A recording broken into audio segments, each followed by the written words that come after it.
Hello students, welcome again here. Success class में आपका welcome है। आज हम स्टार्ट करेंगे, जैसे कि कल हम लोग देखे थे शब्दों के भेद। हिंदी ग्रामर में कल हमने टॉपिक देखा था शब्दों के भेद। आज हम देखेंगे संज्ञा के भेद। सेकेंड टॉपिक है हमारा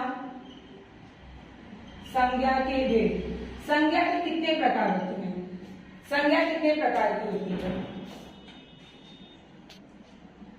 फर्स्ट हमारा है जातिवाचक संज्ञा।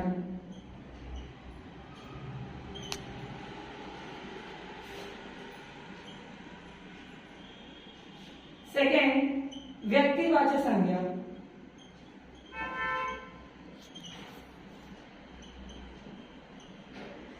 संज्ञा के एक्चुअली 5 प्रकार होते हैं। संज्ञा के कितने प्रकार होते हैं? 5 प्रकार होते हैं। जातिवाचक संज्ञा, व्यक्तिवाचक संज्ञा, भाववाचक संज्ञा, समूहवाचक संज्ञा और द्रव्यवाचक संज्ञा।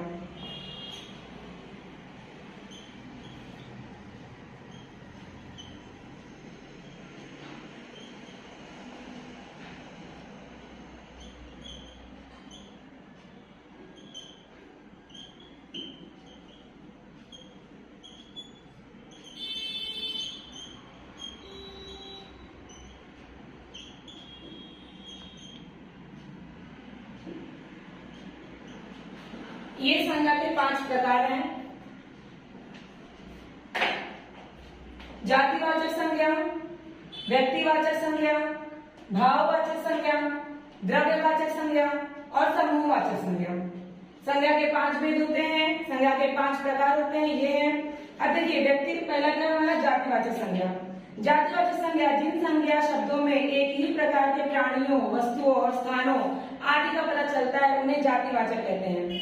जैसे कि किसी भी चीज की जात, किसी भी कॉमन चीज का जात होता है, उसे हम बोलते हैं जातिवाचक। अब जैसे हम बोलते हैं मछली, तो मछली में सारी मछलियों की जात आ जाएगी, राइट? पूरी जाति आ जाती है मछलियों की। अब किसी पर्टिकुलर चीज का, किसी एक चीज का हम नाम लेंगे तो वो व्यक्तिवाचक, मतलब कि एक सिंगल चीज का नाम ले रहे हैं। बट इसमें किसी भी सिंगल चीज का नाम नहीं ले रहे। अगर मैंने बोल दिया कलम, कलम या पेन, तो उसमें सारे ही पेन इंक्लूड है। मैंने पर्टिकुलर नाम नहीं लिया कि सेलो पेपर पेन है या फिर जेल पेन है या फिर कोई और पेन है, ऐसा पर्टिकुलर नाम नहीं लिया है।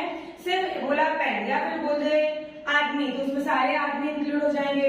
लड़कियां, तो सारी लड़कियां इंक्लूड हो जाएंगे। जिसमें पूरी जाति का बोध हो, पूरी जाति का बोध हो, उसे हम क्या कहते हैं?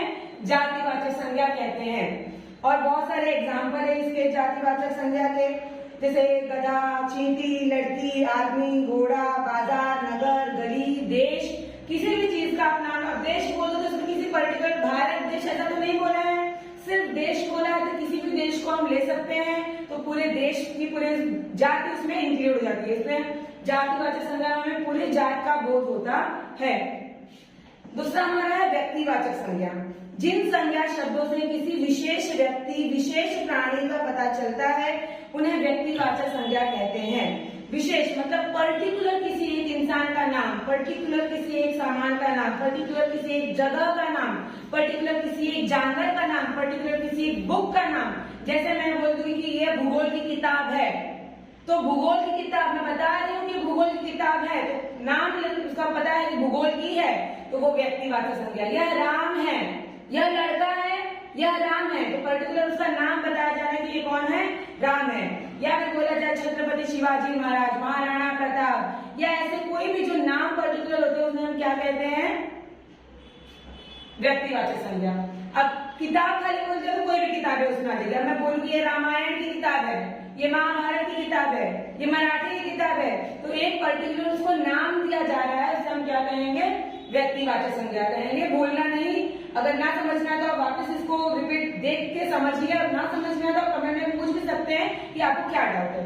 चलिए अगला देखते हैं भाववाचक। भाववाचक शब्द से ही हमें समझ में आता है कि अपनी भाव, अपनी फीलिंग्स को हम क्या कर रहे हैं? इसमें व्यक्त कर रहे हैं। जिस संज्ञा में कोई स्पर्श या कोई भाव या कोई फीलिंग आपको महसूस होती हो, कोई गुण, दोष, अवस्था, कर्म, किसी को भी हमें ऐसा महसूस होता है, उसे हम क्या कहते हैं? भाववाचक संज्ञा कहते हैं। जैसे कि अगर हम बोले अरे रे बेचारा बहुत गरीब है, तो उसमें उसकी गरीबी का भाव दिख रहा है। और आज मुझे ठंडी लग रही है, तो ठंडी होने का एहसास हो रहा है, उसमें वो भाव दिख रहा है।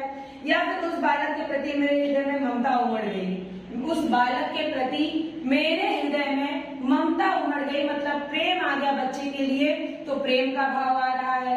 कोई दुख है, दुखी है तो उसके लिए हम दुख प्रकट कर रहे हैं, तो दुख का भाव आ रहा है। किसी की मृत्यु हो गई है, मर गया, उसके लिए हमें रोना आ रहा है, तो रोने का भाव आ रहा है। ऐसा कोई भी जो हम महसूस करते हैं, भाव अंदर से आता है, फीलिंग्स आती है, दैट इज कॉल्ड एज, उसे कहा जाता है भाववाचक संज्ञा।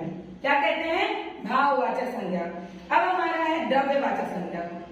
द्रव्यवाचक संज्ञा मतलब क्या होता है? जैसे कि हम इंग्लिश में उसे मटेरियल नाउन बोलते हैं। द्रव्यवाचक संज्ञा, जो संज्ञा किसी भी पदार्थ या द्रव्य वाली वस्तु का नाम बताती है, उसे द्रव्यवाचक संज्ञा कहते हैं।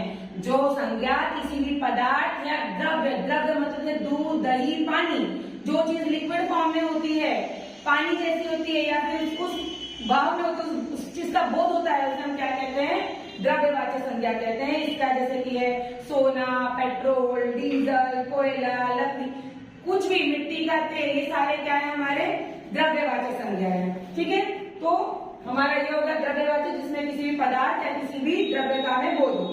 सबसे अंत में हमारा है समूहवाचक संज्ञा। समूह मतलब होता है ग्रुप, पूरा झुंड, पूरी ग्रुप, उसे हम क्या कहते हैं? समूहवाचक संज्ञा कहते हैं। जिन शब्दों में किसी समूह का, समुदाय का बोध हो, उन्हें समूहवाचक संज्ञा कहा जाता है।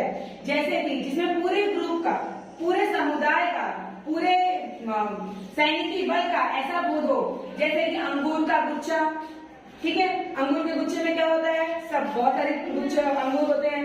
अनाज का ढेर, और ताश की गड्डी, धनिया की गड्डी, लकड़ी का बंडल, ऐसे जिस चीज में पूरे ग्रुप का, पूरे सैनिकीय दल और जानवरों का झुंड या फिर पक्षियों का झुंड, ऐसा जो भी झुंड होता है, ग्रुप होता है, पूरे उसमें समुदाय, पूरा सब इंक्लूड, सब एक साथ रहते हैं, उसे हम क्या कहते हैं?